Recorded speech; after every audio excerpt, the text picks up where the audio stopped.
For the vision is yet for an appointed time, but at the end it shall speak and not lie.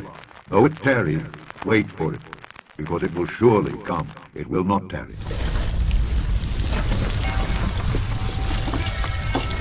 The human body is the next big platform. We're updating our bodies with technology on a large scale already with wearables.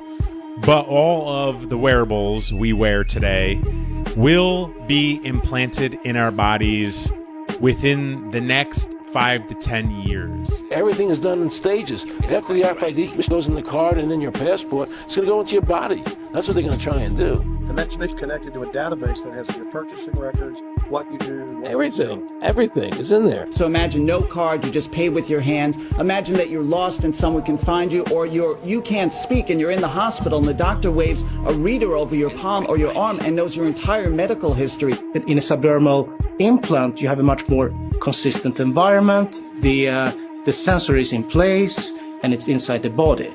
This should be the way to find problems in your body and help you live longer and healthier. I wanted to be part of the study to make sure that we are moving towards a more technical and advanced society. And we have a lot of examples now where a sensor put right underneath the skin can sense things like oxygen and other chemicals that are very important to our metabolism. And not just sense that for a day or a week or even a month, but we imagine that sensing these parameters can go on for a period of years.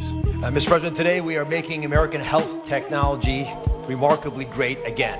But this is being developed by the United States Digital Service led by Amy Gleason, who's a wonderful technologist. She and I were with the President and Secretary Kennedy and the head of the czar for AI in this country on Wednesday, talking about overall how we're going to change the use of health technology in America. We've got to get into 2025 with health technology, as is true in every other sector. That whole, I know it's very futuristic, I get it, but I think what's wrong with just taking out your card? But good for them. I think it's the wave of the future that we'll all have implanted fish that have our medical records. So you would do it? Sure. Now, implantables are not just healthcare. Implantables can be used for other areas. And I do think there's a strong movement towards that. We as a company focus on healthcare, but there could be many other applications. And you could have one implant that does multiple things. This is the mark of the beast.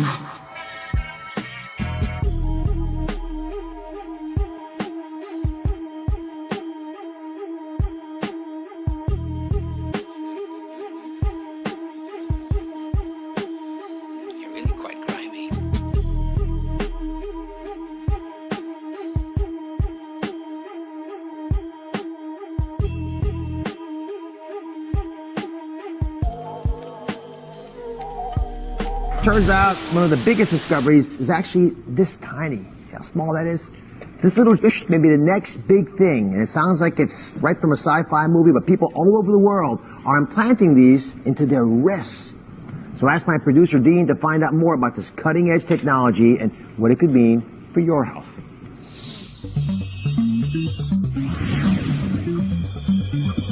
The possibilities are limitless, especially when it comes to your health. Imagine you're rushed to the hospital without any identification, but with just one scan of your fish, doctors know your name, date of birth, medical history, insurance, blood type, allergies, even the medication you're taking. This fish in your wrist won't just change your life, one day it might just save it. And that's why this little RFID microfish is the next big thing.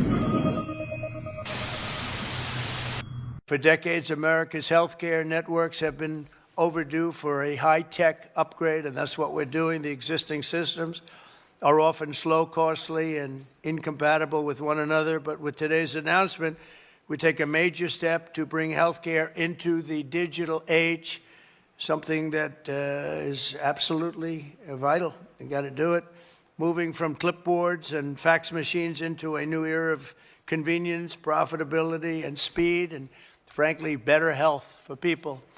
Under the leadership of Administrator Oz, we're officially launching the CMS Digital Health Tech Ecosystem to give healthcare providers, insurers, and software companies the tools they need to empower Americans with a 21st century experience on health. The key breakthrough we've made is getting many of the biggest names in healthcare and technology to agree to that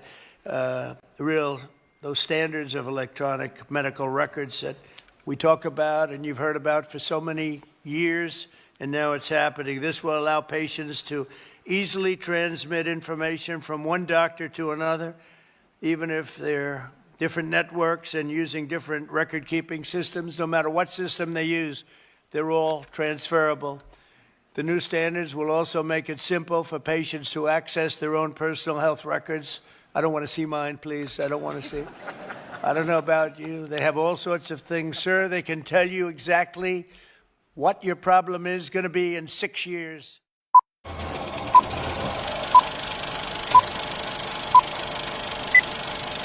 I'm going to be speaking to the Congressional Health Caucus week after next to talk about some things, because it's very important that people put forward a plan.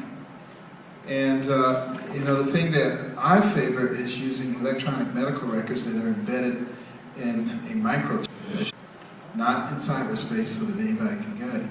And think about the savings.